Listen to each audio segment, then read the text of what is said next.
तो फिल्म की शुरुआत में हमें मुलिया नामी एक आदमी की पिक्चर के आगे काफी सारी कैंडल्स जली दिखाई जाती हैं, ऐसे जैसे ये लोग मुलिया की पूजा करते हो। इस कमरे में और भी बहुत सी चीजें जादू से रिलेटेड थी। अब जैसे ही लिन नामी एक लड़का कुछ पढ़ते हुए एक खास बोतल को खुफिया बुक बॉक्स में छुपाता है तो यहाँ लाइट्स फ्लिकर होने लगती हैं और आखिर हर जगह अंधेरा छा जाता है। लिन को महसूस हुआ कि जैसे बाहर कोई है। तेजी से जब वो चेक करने गया तो उसे खेतों में हलचल महसूस हुई, जैसे कोई तेजी से वहाँ से गुजरा हो। उसे लगा यहाँ मुलिया होगा, जो दरअसल उसका टीचर और इस गांव का लीडर भी था। वो आगे बढ़ा तो उसे खून सबसे पे लगा दिखाई दिया। खून हर हर कदम पर बढ़ता जा रहा था। थोड़ी दूर जाने पर इससे ज्यादा डरा देने वाला नजारा अब उसकी आंखों के सामने था। उसके सामने मुलिया मरा पड़ा था। जैसे ही उसने मुलिया को हाथ लगाया तो उसका सर धड़ाम से नीचे गिर गया। जिसके बाद सीन कट हो गए। हमें 3 दोस्तों को दिखाया गया, जिसमें से आइनन मुलिया की बहुत बड़ी फैन है। मुलिया लोगों में से इविल एनर्जीज को निकालने के लिए मशहूर है। आइनन बिल्कुल मुलिया जैसा बनना चाहती थी और अपनी दोस्त रिन के साथ यही प्रैक्टिस कर रही थी। आइनन अपनी दोस्त का सर पकड़ के जोर से हिला रही थी और उसके दोस्त पे ऊट पटांग की एक्टिंग कर रही थी। जबकि यहाँ पे इनका तीसरा दोस्त बागुस उनसे कहता है, जो तुम कर रहे हो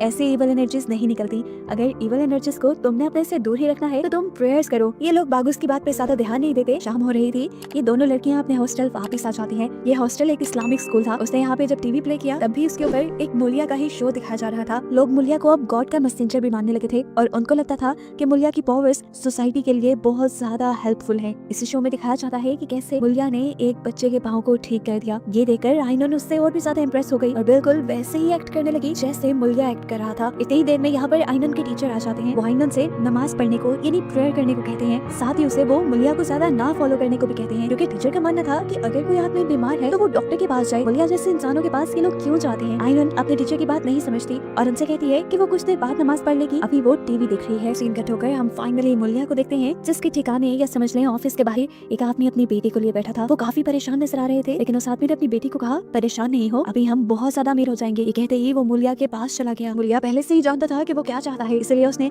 बॉक्स के ऊपर उस आदमी का हाथ रखा और कुछ पढ़ते हुए उसने जोर से उस आदमी के हाथ पर खंजर चुभा दिया, जिससे उस आदमी को बहुत ज्यादा दर्द हुआ और खून भी निकलने लगा। वो आदमी हाथ उठाने ही वाला था कि मुलिया ने उसका हाथ दोबारा उसी बॉक्स पे रख दिया। दोबारा अपने मंत्र पढ़े और कोई चीज उस आदमी के हाथ पे लगाई। हैरानकुन तौर पर उस आदमी के हाथ का गहरा जख्म चंद ही सेकंड में ठीक हो गया और जब उसने नीचे से बॉक्स खोल कर देखा तो उसमें बहुत सारे पैसे थे। ये पैसे देखकर उस आदमी को और लालच आ गया और उसने मुलिया से कहा, मुझे इतने नहीं, मुझे और ज्यादा पैसे चाहिए। जिस पे मुलिया ने उसे बताया कि अब तुम्हें एक सैक्रिफाइस देना होगा, जिसके लिए शायद वो आदमी मान भी गया। बाहर अब हमने उसकी बेटी को देखा जो कि वजू कर रही थी। ऐसा करते हुए उसे डिस्ट्रैक्ट करने के लिए पास वाली नल बार बार खुल जाती थी। उसने कई बार उसे बंद किया और फिर ये सब कुछ छोड़ छाड़ कर वो प्रेयर करने लगी। इस दौरान हमने इसके पीछे एक शैतान को भी देखा, जो अचानक से उसके बहुत करीब आ गया और सीन यहीं से कट हो गया। अब रात के सीन में हम आइनन और रिन को देखते हैं, जो मार्केट से वापस आ रही थी। क्या अचानक रिन को याद आया कि वो तो कुछ लेना भूल गई है। आइनन को यहीं छोड़कर वो भागते हुए बाजार से कुछ लेने गई और तभी यहाँ पर आइनन को एक वियन दिखाई देने लगा। ये मुलिया का वियन था। वो डार्कनेस में खड़ा था और उसने आइनन से कहा कि तुम जल्द ही मेरी जैसी बन जाओगी। ये कहते ही उसने अपने हाथ में पकड़े हुए चाकू से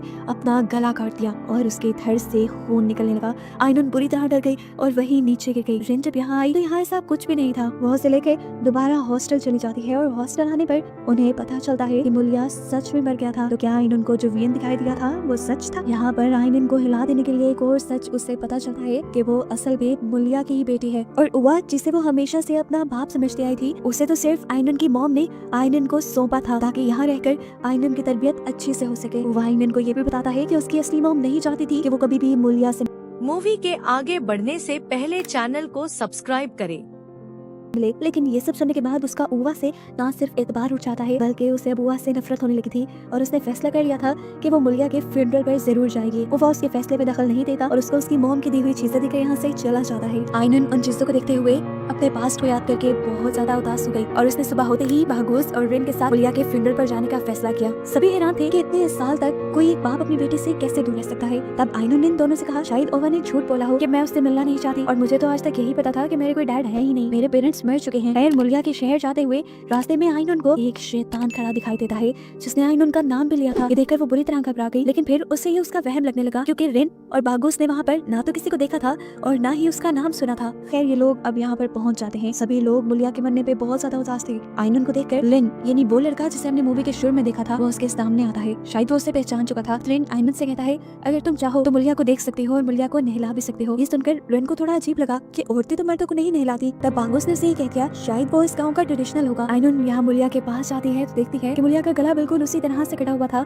जैसा कटा हुआ उसने देखा था। अब उसके गले के ऊपर स्टिचेस लगाए गए थे। फिर आइनन उसे नहलाती है और बाहर निकल आती है। मुलिया के मरने पर बाकी सब लोग इतना दुखी थे कि फूट फूट के रो रहे थे। अब मुलिया को दफनाने की बारी आ जाती है। हमें दिखाया जाता है कि मुलिया का चेहरा काला पड़ चुका है और उसको दफनाने से पहले भी मुस्लिम्स वाली प्रेयर्स नहीं पढ़ी जा रही बल्कि लिन यहाँ पर कुछ अजीबोगरीब प्रेयर्स पढ़ रहा था। आइनन, रिन और बागुस कुछ नहीं जानते थे। सारे रिचुअल्स करने के बाद ये लोग अब घर आ चुके थे जहाँ पर लिन आइनन को कहता है कि आओ तुम्हारे लिए मुलिया ने कुछ छोड़ा है, मैं तुम्हें वो दिखा दूं। जब रिन और बागुस उसके साथ जाने लगे तो लिन ने इन दोनों को रोक दिया। यहाँ पर एजिन नाम की एक लड़की भी आई जो कि प्रेग्नेंट थी। आइनन को पता चला कि वो उसकी तीसरी मॉम है। उसे देखकर आइनन ने रिक्वेस्ट की कि प्लीज आज के दिन मेरे दोस्तों को ये रुकने की इजाजत दे दें। वो औरत कुछ नहीं कहती। उसके जाने के बाद बागुस और रिन बात करने लगते हैं कि शायद आइनन को मुलिया की पावर्स मिलने वाली है। लेकिन ये सुनते ही वो औरत गुस्सा हो जाती है और इन दोनों को धमकी देती है कि जितना जल्दी हो सके वो दोनों यहाँ से चले जाएं और आइनन को भी ले जाएं। उसकी बातें इन दोनों को समझ नहीं आ रही थी। यहाँ अब हम लिन और आइनन को देखते हैं। आइनन लिन से सवाल कर रही थी कि आखिर मेरे डैड कैसे इंसान थे और मेरे डैड को किसने इतने बुरे तरीके से मारा। ये सारी बातें बताने से पहले ही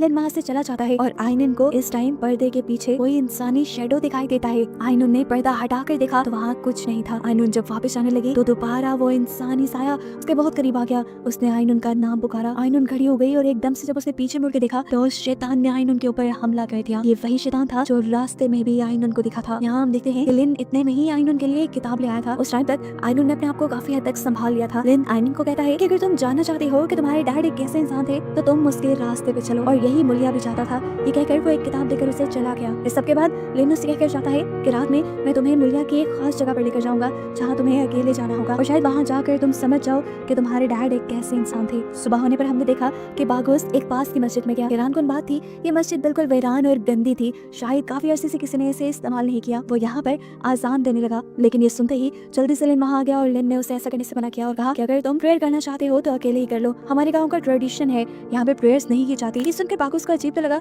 लेकिन वो अब अकेला ही नमाज पढ़ने लगा। जब वो ऐसा कर रहा था तो उसे फील हुआ कि जैसे कोई उसके साथ साथ प्रेयर कर रहा है। जैसे ही वो सजदे में गया यानी झुका तो उसे मुलिया का कटा हुआ सर बिल्कुल उसके पास नजर आया। वो डर गया लेकिन उसने अपनी प्रेयर नहीं तोड़ी। प्रेयर कंप्लीट करने के बाद जैसे ही उसने देखा तो उसके पास कोई भी नहीं था और सबसे अजीब बात कि प्रेयर मैट उसने जिस तरफ बिछाया था वो अब उल्टा हो चुका था। वो उल्टी जगह पे प्रेयर कर रहा था। ये देखकर वो बहुत ज्यादा घबरा गया और उसने रिन और आइनन को आकर ये सारी बात बताई। ये जगह बहुत अजीब है, यहाँ पे तो कोई प्रेयर नहीं करता। यहाँ तक कि सालों से यहाँ के लोगों ने प्रेयर सुनी ही नहीं। रिन भी हैरान थी कि अगर यहाँ के लोग इबादत नहीं करते थे तो यहाँ पर मस्जिद बनाई क्यों गई थी। फिर उसे याद आया कि जहाँ पर इवल एनर्जीज का कब्जा हो जाए वहाँ पे लोग प्रेयर्स नहीं करते। खैर अगले सीन में हमें दिखाया गया कि आइनन और रिन एक साथ बैठे हुए थे। रिन अपने नेल्स काट रही थी तभी अचानक उसका अंगूठा भी कट गया। ये देखकर वो फौरन आइनन के पास आई और आइनन ने बड़े ही अजीब मुलिया वाले तरीके से उसे कहा कि तुम्हें मुझ पर यकीन रखना होगा। रिन उसे देखकर परेशान हो जाती है। पीछे से अब हम बागुस को देखते हैं जो आइनन के कमरे के पास था। इतने में ही पीछे से यहाँ पर आइनन आ जाती है और उससे रिन के बारे में पूछती है। रिन को काफी देर से इन दोनों ने नहीं देखा था। ये लोग जब कमरे के अंदर गए तो रिन अंदर बैठी थी और अचानक रिन के सामने बैठी हुई आइनन वहाँ से गायब हो गई। इसका साफ मतलब था कि असली आइनन अगर उसके पीछे थी तो जो इतनी देर से रिन से बात कर रही थी वो असल में कोई शैतान था। रिन ने इस टाइम अपना रिकॉर्डिंग कैम भी ऑन किया हुआ था। उसने जब अपने कैमरा में देखा तो वाकई में ही वो अकेले बात कर रही थी अपने आप से और वहाँ आइनन नहीं थी। ये सब देखने के बाद तो ये लोग और भी ज्यादा डर जाते हैं और ये लोग फैसला करते हैं कि ये लोग वापस हॉस्टल चले जाएंगे। लेकिन आइनन ने उनसे कहा कि वो अपने डैड के रास्ते पर चलना चाहती है। अगर वो दोनों उसे छोड़कर जाना चाहते हैं तो बेशक सुबह को चले जाएं। बागुस इसकी बातें सुनकर हैरान था। वो अब उस किताब को लेना चाहता था जो आइनन के पास थी। वो आखिर देखना चाहता था कि इस किताब में है क्या, लेकिन आइनन उसे वो किताब नहीं देती और उस समय वहाँ से चली जाती है। अब सीन कट होकर हमें मूवी में एक नया कैरेक्टर, एक छोटे बच्चे को दिखाया जाता है जो कि आइनन की तीसरी मॉम के साथ रहता है और ये असल में आइनन की दूसरी मॉम का बेटा है। ये बच्चा रहमत अपनी मॉम से पूछता है कि आखिर आइनन यहाँ क्यों आई है। मूवी के आगे बढ़ने से पहले चैनल को सब्सक्राइब करें। लेकिन उसकी मॉम के पास इस चीज का कोई जवाब नहीं था। रात में हम देखते हैं कि एजेंट जब सोई हुई थी तो उसे अपने बेड की चादर में कोई बैठा दिखाई दिया। उसने डोर ऑन करके देखा कि उसका बेटा रहमत ही था जो उसे उठ के बैठने को कहता है। वो काफी ज्यादा डरा हुआ था। एजेंट ने उससे पूछा क्या हुआ है मेरे बेटे। तब उसने बताया कि मुलिया मुझे घर में चलता हुआ दिखाई देता है। ये सुनकर वो भी डर गई। इन्होंने हल्की सी चादर उठाई और कमरे में देखा, सच में उन्हें मुलिया के पाँव चलते हुए नजर आ रहे थे। ये दोनों डर गए। इन्होंने चीख मारी और जैसे ही एजेंट ने अपने बेटे को देखा तो वो एक शैतान में बदल गया और उसने एजेंट को बुरी तरह डरा दिया। और तभी उसकी आंख खुल गई और उसे पता चला कि उसे सपने में डराया गया था। यह रात में लिन आयन उनके लिए मुलिया की खुफिया जगह पर आ जाता है, जहाँ आकर उसने कहा कि तुम मुलिया की बेटी हो और तुम्हारे ऊपर अब बहुत बड़ी जिम्मेदारी है। ये कहते ही उसने एक चाकू गर्म किया और उसके हाथ और पाँव में स्टैब कर दिया। आयन दर्द से तड़प गई और उसे अपने छोटे भाई यानी रहमत की वियन आने लगे। वो जब इन सारे ख्वाबों में खोई हुई थी तो हमें एक क्रीपी सीन ये देखने को मिला कि शैतान उसके पाँव और हाथों से निकला हुआ खून चाट रहा था। सीन कट होकर हमें दिखाया जाता है कि रहमत के कमरे का रेडियो अचानक से बज उठा और उसमें से मुलिया बोलने लगा। रहमत डर गया और उसने जल्दी से खड़े होकर उस रेडियो को बंद कर दिया। तभी उसने देखा कि घर के बाहर भी कुछ हलचल हो रही थी। बाहर आयनन थी जिसके पीछे लिन लैंप लेकर चल रहा था और वो यहाँ रहमत को अजीब सी स्माइल लेती है और देखने को मिलता है कि अब आयनन के पीछे गांव के लोग बिल्कुल उसी तरह चल रहे थे जैसे वो लोग मुलिया के पीछे चला करते थे। यहाँ से डरा सहमा रहमत बागूस के पास जाता है और उसे वार्न करता है कि जल्द ही आयनन के ऊपर शैतान का कब्जा होने वाला है। अगर तुम उसे बचाना चाहते हो तो बचा लो। बागूस समझ नहीं पा रहा था कि यहाँ पे क्या हो रहा है। तब रहमत ने उससे कहा तुम्हें आजान देनी आती है। बागूस ने हाँ में सर हिलाया तो रहमत ने कहा तुम यहाँ पे आजान दो और तुम्हें सब पता चल जाएगा कि यहाँ क्या चल रहा है। बागूस उसके कहने के मुताबिक आजान देने लगा। जैसे जैसे वो आजान दे रहा था यहाँ गाँव वालों को तकलीफ होना शुरू हो गई थी। हर बंदे के सर में दर्द होने लगा था, उनके नाक और मुंह से खून निकलने लगा था, यहाँ तक कि आयनन भी दर्द से तिलमिला उठी थी। आयनन का शेडो जो हम मिरर में देख रहे थे वो आयनन को देखकर मुस्कुरा रहा था। यहाँ बागूस जो कि आजान दे रहा था खुद उसका भी गला फटने लगा, उसके गले में से खून निकलने लगा और उसने भी आजान देना वहीं छोड़ दी। आजान के बंद होते ही सब कुछ नॉर्मल होता देखकर आयनन समझ गई कि यहाँ पे जरूर कुछ ईवल यानी शैतानी है और उन्हें ये सब खत्म करने के लिए प्रेयर्स करनी पड़ेगी। वो जल्दी से भागकर बागूस और रिन के पास आई जो इस टाइम मस्जिद में थे। बागूस की खराब हालत को देखकर वो और भी ज्यादा घबरा गई और उसने बागूस और रिन से कहा कि हमें फौरन यहाँ पर नमाज पढ़नी पड़ेगी। बागूस और आयनन नमाज पढ़ना शुरू कर देते हैं। रिन इन दोनों की रखवाली करती है और देखती है कि रहमत चुपके से इन दोनों को देख रहा था। जैसे ही बागूस ने नमाज खत्म की तो उसने देखा कि आयनन छत पे चढ़ी हुई थी। उसके दांत बहुत क्रीपी थे, उनमें से खून आ रहा था और उसकी आंखों को देखकर साफ लग रहा था कि किसी शैतान ने उसे पोसेस कर लिया है। वो तेजी से उतरकर दूर बैठे रहमत के ऊपर हमला कर देती है। इससे पहले कि वो रहमत का गला घोटकर उसे मार देती, यहाँ पर एजिंग आ जाती है जो उससे रहमत को बचा लेती है। रहमत के दूर होते ही आयनन को होश तो आ गया था लेकिन अब उसे कुछ याद नहीं था कि इस टाइम उसने किया क्या है। ये सब अब घर आ गए थे। उससे मैं अब एजिंग बागूस और रिन से कहती है कि तुम लोग हमारे गाँव की ट्रेडिशंस की इज्जत नहीं कर रहे हो। ऐसा करने पे हमारे पूरे गाँव वालों को तकलीफ हुई है। अगर तुम हमारे साथ हमारे रूल्स के अकॉर्डिंग नहीं रह सकते तो तुम लोग यहाँ से चले जाओ। उनकी ये बात सुनते ही फौरन यहाँ पे आयनन आ गई जो गुस्से में थी। उसने एजिंग से पूछा कि यहाँ पे क्या चल रहा है। यहाँ एजिंग और रहमत ने उसे समझाने की कोशिश की कि हमारे डैड अच्छे नहीं थे। यहाँ इन्हें ये भी पता चला कि रहमत एजिंग का बेटा नहीं बल्कि मुलिया की दूसरी बीवी का बेटा था जिसकी मरी हुई लाश को भी किसी ने नहीं देखा। रहमत का एक पाँव भी खराब था जिससे खुद मुलिया भी ठीक नहीं कर पाया था। अपने डैड के खिलाफ बातें आयनन बर्दाश्त नहीं कर पा रही थी। वो ये सब समझ ही नहीं रही थी कि उसके डैड इवल चीजों में इन्वॉल्व थे। सुबह होने पर बागूस और रिन वापस अपने शहर जाने के लिए तैयार हो खड़े हुए थे। उन्होंने आयनन से भी अपने साथ चलने को कहा लेकिन उसने साफ मना कर दिया। यहाँ पर रहमत अब इन दोनों को अपने कमरे में लेकर आ जाता है। इन सब लोगों को एक बात ये समझ में नहीं आ रही थी कि जिन लोगों को मुलिया ने हील किया था यानी ठीक किया था वो लोग इबादत क्यों नहीं कर पाते थे।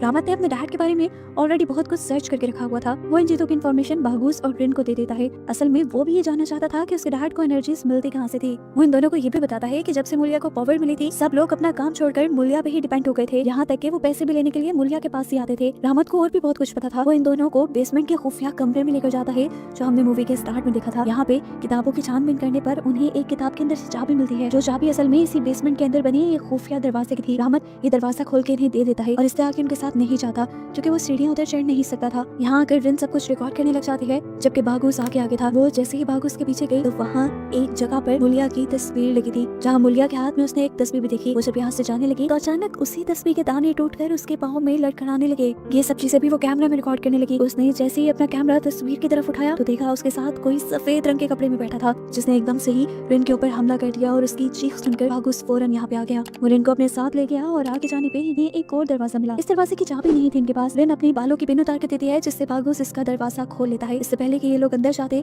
थोड़े से ही खुले दरवाजे के अंदर से बहुत सारे काले हाथ अपनी पूरी पूरी ताकत से इन्हें अंदर की तरफ खींचने लगे। बहुत मुश्किलों से दुआएं पढ़ते हुए ये वहाँ से अपनी जान छुड़वाते हैं और जब बाहर जाने लगते हैं तब सामने का दरवाजा नहीं खुल रहा था। पीछे मुड़कर इन्होंने देखा कि अब काफी सारे लोग इन दोनों के आगे सजदों में झुके हुए थे। बागुस डर गया और डर कर दोबारा से प्रेयर पढ़ने लगा, जिससे दरवाजा खुल जाता है और ये लोग फाइनली यहाँ से बचकर चले जाते हैं। लेकिन अब रिन का कैमरा वही रह चुका था। यहाँ दिखाया जाता है कि आयनन अब बेहोशी की हालत में पूरे गाँव में चल रही थी और उसे उसकी मॉम भी देख रही थी। पूरे गाँव वाले किसी ट्रांस में उसके पीछे चल रहे थे और उसे लीडर मानते हुए बहुत खुश थे। इसी दौरान डरा हुआ रहमत अपनी मॉम के पास आता है और बताता है कि अब यहाँ की हालत बहुत खराब हो रही है, हम और देर यहाँ नहीं रुक सकते। उसकी बात मानते हुए उसकी मॉम भी अब बैग पैक करती हैं और यहाँ से चलने की तैयारी में लग जाती हैं। यहाँ सभी गाँव वाले अब आयनन को अपने मसले बता रहे थे और आयनन सब लोगों का मसला ठीक कर रही थी। इतने में ही यहाँ पर बागुस और रिन भी आ गए। बागुस ने जल्दी से अपनी जैकेट उतारकर आयनन के सर पे डाली और उससे होश दिलाने की कोशिश की, क्योंकि वो जानता था कि इस टाइम आयनन के अंदर एक शैतान है। लेकिन आयनन बागुस को अपने से दूर कर देती है। रिन और बागुस को समझ नहीं आ रहा था कि वो लोग आयनन को ठीक कैसे करें। वो लोग मदद मांगने के लिए जब रहमत और उसकी मॉम के पास गए तो देखा वो लोग पहले से ही जा चुके थे। जबकि दूसरी तरफ हम देखते हैं कि आयनन अब पूरी तरह पोसेस हो चुकी थी। उसकी आंखें लाल थी और वो किसी शैतान की तरह बिहेव कर रही थी। इस टाइम अब शैतान उसे वियन दिखाता है उसकी डैड की लाइफ के। वियन में देखने को मिला कि मुलिया काला जादू करता था और उसकी सारी एनर्जीज शैतानों की दी हुई थी। और जैसे ही एक दिन के बाद एजेंट को पता चली तो वो बहुत ज्यादा गुस्से में आ गई। ये सारी चीजें देखकर उसने मुलिया के साथ रहने से इनकार कर दिया, क्योंकि वो जानती थी कि मुलिया के बच्चे की मां बनने के बाद वो एक सैक्रिफाइस बन के रह जाएगी, उसकी मौत हो जाएगी और उसका बच्चा एक कर्स यानी एक श्राप बन जाएगा। वो किसी भी हाल में नॉर्मल पैदा नहीं होगा। यही वजह है कि मुलिया की कोई भी वाइफ आज तक मूवी के आगे बढ़ने से पहले चैनल को सब्सक्राइब करें। नहीं बची। अब जैसे ही मुलिया को ये एहसास हुआ कि उसकी ये वाइफ उसके लिए खतरा बन रही है तो वो उसे मारने के लिए उसके करीब आ गया। इससे पहले कि वो गला घोटकर उसको मार देता, पीछे से रहमत यहाँ आ गया और उसने चाकू उठाते हुए मुलिया का सर धड़ से अलग कर दिया, उसका मर्डर कर दिया। और इसी मर्डर को छुपाने के लिए उन दोनों ने असल में मुलिया की लाश को जंगलों में रख दिया था। यहाँ मुलिया के कमरे में अब सभी लोग मुलिया की तरह आयनन के सामने झुके हुए थे। अपना वियन पूरा होते ही आयनन फौरन ही जंगलों की तरफ भागती है, क्योंकि वो जान गई थी कि रहमत और उसकी मॉम भाग रही हैं। वो रहमत से अपने डैड की मौत का बदला लेना चाहती थी। जैसे ही उसने आकर रहमत पर हमला किया, उसकी मॉम ने पीछे से अपने बेटे को बचाने की कोशिश की। उसने आयनन के पाँव पकड़ लिए और एक नोकीली चीज उसके पाँव में स्टैब करने लगी। गुस्से में पोसेस हुई आयनन एजेंट के ही पीछे पड़ गई। रहमत वहाँ से भाग गया, जिससे रास्ते में बागुस मिल गया। बागुस फौरन इन दोनों से मदद मांगता है अपनी मॉम को बचाने के लिए। लेकिन जब ये लोग वापस आए तो वो दोनों यहाँ से गायब थी। ये लोग अब जल्दी से उन दोनों को बचाने के लिए मुलिया के बेसमेंट में जाते हैं। वो जानते थे यहाँ पर इस जादू के दौर का कोई तरीका होगा। इन्हें यहाँ पे एक पेज से पता चला कि जिस इंसान के ऊपर शैतान कब्जा कर लेता है उसे उसका सगा खून ही मार पाता है। इसीलिए तो कोई और नहीं, सिर्फ रहमत ही अपने डैड को मार पाया था। इसका मतलब था कि अगर यहाँ से इवल पावर्स को खत्म करना था तो रहमत आयनन को मार दे। लेकिन ये भी तो हो सकता था कि आयनन को मारने के बाद वो सारी इवल पावर्स रहमत को अपने कब्जे में कर लें। ये आइडिया उन्हें ठीक नहीं लगता और वो लोग जादू का दौर के लिए एक नया आइडिया सोचने लगते हैं। और इनको दूसरा रास्ता मिल भी जाता है, जो था यहाँ पर मिलकर प्रेयर्स पढ़ने का। ये लोग गाँव वालों को प्रेयर्स पढ़ने के लिए मनाते कैसे, ये भी एक चैलेंज था। अभी वो ये सब सोच रहे थे कि बाहर पोजेस हुई आयनन घायल हालत में एजेंट को ले आई और उसने रहमत को आवाज लगाई कि अगर वो बाहर ना आया तो वो उसकी मॉम को मार देगी। सभी गांव वाले भी भड़के हुए थे क्योंकि आयनन भड़की हुई थी। बाहर आते ही यहाँ पर रहमत चिल्लाने लग जाता है और चिल्ला चिल्लाकर सभी लोगों को अपने डैड की सच्चाई बताता है कि वो कोई अच्छा इंसान नहीं था, वो एक शैतान था। उसने अपनी ख्वाहिशें पूरी करने के लिए अपनी सोल शैतान को बेच दी और शैतान की ताकतों से वो तुम लोगों को ठीक करता था। वो खुद भी एक हैवान था जिसने अपनी सारी बीवियों को सैक्रिफाइस के लिए मार दिया और अपने बच्चों को बस एक कर्स, एक श्राप बना कर रख दिया। देखो मेरी हालत, मैं चल नहीं सकता। कभी सोचा है तुमने, मुलिया सबको ठीक करता था लेकिन वो कभी मुझे नहीं ठीक कर पाया। उसकी बातें सुनकर आयनन को बहुत ज्यादा गुस्सा आ जाता है और वो रहमत को मारने के लिए आगे बढ़ती है। लेकिन इस मर्तबा दोबारा एजेंट अपने बेटे को बचाने के लिए उसके पाँव पकड़ लेते हैं। आयनन के अंदर मौजूद शैतान का गुस्सा डबल से भी ज्यादा हो जाता है और वो यहाँ पड़े एक पत्थर को उठाकर जोर जोर से एजेंट के सर पे मार के उसे खत्म कर देता है। ये सारा वाकया देखने के बाद सभी गाँव वाले समझ गए थे कि आयनन कोई इंसान नहीं है बल्कि उसके अंदर शैतान है। ये सब लोग मिलकर आयनन को अब एक दरख्त से बांध देते हैं और इतनी ही देर में यहाँ पर लिन आ जाता है। मालूम होता है कि ये सारा प्लान लिन का था। असल में उसकी बेटी बीमार थी और उसका इलाज करने से पहले ही मुलिया मर गया। वो जानता था कि मुलिया के पावर्स उसकी ब्लड लाइन का ही कोई ले सकता है, इसीलिए उसने जानबूझकर उसकी मौत की खबर फैलाई और आयनन को यहाँ बुलाया और खुद ही रिचुअल्स करके आयनन की बॉडी के ऊपर शैतान का कब्जा करवाया। मुलिया एक शैतान की पूजा करता था, ये बात एजेंट जानती थी, इसलिए तो वो आयनन और आयनन के दोस्तों को शुरू में यहाँ से जाने को कह रही थी। लेकिन इन लोगों ने एजेंट की बात नहीं मानी। अब जब लिन आयनन की मदद करने के लिए आगे बढ़ा तो शैतान ने गुस्से में लिन को ही हवा में उठा दिया और फिर जमीन पे गिराने के बाद उसको एक नेज़े से मार डाला और चिल्ला चिल्ला के आयनन की बॉडी से सबको बताया कि आयनन अब मेरी है, उसकी बॉडी पे अब मेरा कब्जा है। ये देखते हुए बागुस फौरन प्रेयर्स पढ़ने लगा। आयनन के प्रेयर पढ़ते ही यहाँ दूर से अजीबोगरीब ऊंची ऊंची आवाजें आयनन के अलावा पूरे गांव वालों को सुनाई देने लगी। सब लोगों ने अंदर जाकर देखा तो ये कमरा लाशों से भरा था। लाशों को उल्टा भी लटकाया गया था और ये वो सारे सैक्रिफाइसेस थे जो मुलिया ने पावर्स हासिल करने के लिए शैतान को दिए थे। सभी गांव वाले जब उस तरफ गए हुए थे तो रिन को आयनन का ख्याल रखना था, लेकिन एकदम से आयनन गायब हो गई। आयनन वहाँ से गायब होकर एक ही सेकंड में यहाँ लोगों के सामने पहुंच गई और उसके सामने आते ही ये सारी की सारी लाशें उसके सामने सजदे में झुक गई। गांव वाले भी ये अजीब मंजर देखकर डर गए और वो शैतान आयनन की बॉडी में हंसने लगा। उसने बताया कि मुझ पे यकीन रखकर इस पूरे गांव ने गॉड पे से बिलीफ छोड़ दिया था। ये कहने के बाद शैतान सभी को अपने सामने झुका लेता है। आयनन भी झुका था लेकिन पूरी तरह नहीं, क्योंकि वो गॉड को मानता था। वो जोर जोर से अब प्रेयर्स पढ़ने लगा और उसके पीछे गाँव वालों ने भी प्रेयर्स पढ़ना शुरू कर दी इस शैतान से छुटकारा पाने के लिए। सभी लोगों के मिलकर ऐसा करने की वजह से आयनन जमीन पर गिर गई और उसकी बॉडी में शैतान तड़पने लगा और आखिर वो आयनन की बॉडी को छोड़ देता है। आयनन के छूटने के बाद ये लोग जल्दी से साफ सुथरे कपड़े पहनते हैं और एक साथ मिलकर प्रेयर्स करना शुरू कर देते हैं और अपने गुनाहों की माफी मांगते हैं। जो करते हुए रिन नोटिस करती है कि उसके हाथ की तस्बीह टूट गई है और तस्बीह के दाने टूटकर आयनन की जगह पे गए हैं। उसने जब वहाँ पे आयनन को देखा तो आयनन इस वक्त भी पोसेस हालत में थी और शैतान उसे अभी भी वरगला रहा था उसके डैड के नक्शे कदम पर चलने के लिए। लेकिन आयनन के अंदर तो एक अच्छी सोल थी, वो हमेशा से गॉड को मानती आई थी और इस वक्त भी जब वो गॉड पे बिलीव रखती है तो शैतान हार कर उसकी बॉडी से निकल जाता है, जिसके बाद आयनन दोबारा अपनी प्रेयर्स पढ़ने लग जाती है और शैतान का कब्जा यहाँ से खत्म हो जाता है। जिसके बाद अगली सुबह हमें एजेंट का फ्यूनरल दिखाया जाता है। सब लोग उसके मरने पे बहुत दुखी थे। साथ ही साथ यहाँ पे जितने भी लाशें थी जिनका सैक्रिफाइस मुलिया ने करवाया था उन सभी लाशों को भी दफना दिया गया था। इस टाइम हम देखते हैं कि यहाँ आयनन से मिलने के लिए उसके डैड हुआ आए थे जिन्होंने उसे पूरी जिंदगी पाला था। आयनन उन्हें देखते ही खुश हो गई। उसने अपने डैड का शुक्रिया अदा किया कि उन्होंने उसे सीधा रास्ता दिखाया था और उसी की वजह से आज वो बच गई है। मूवी के एंड पे हम देखते हैं कि बागुस ने ओवा को मुलिया की वो शैतानी बुक दे दी थी जिससे वो शैतान की पावर्स लिया करता था। उसे कहता है कि इसे किसी बड़े आलिम को देकर इसकी पावर्स को खत्म कर दिया जाए। सबका भी यही ख्याल था। ये सब लोग अब रहमत के साथ मिलकर यहाँ रहने वाले थे और यहाँ के गाँव वालों की मदद करने वाले थे और बस यही दिखाते हुए ये कहानियाँ खत्म हो जाती है।